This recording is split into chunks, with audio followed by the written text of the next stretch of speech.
তাহলে আমরা 5/8 আগেরটা দেখেছি সেন্টিমিটারে কীভাবে বের করতে হয়, এখন দেখাবো মিলিমিটারে কীভাবে বের করতে হয়।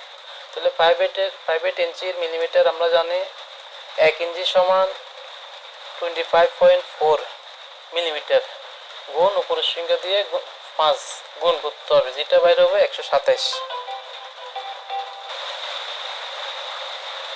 তাহলে আমরা জানি 1 ইঞ্চি সমান 25.4 মিলিমিটার, এটা সে গুণ দিয়ে উপরের সংখ্যার সাথে গুণ দিয়ে 127 আসবে। 127 আসার পর 8 দিয়ে ভাগ করব, যে মানটা আসবে 15.75 মিলিমিটার। তাহলে আমরা আরেকটা দেখাইতেছি 3/8 এর মিলিমিটার কিভাবে বের করব। আমরা জানি 1 ইঞ্চি সমান 25.4 মিলিমিটার গুণ উপরের সংখ্যা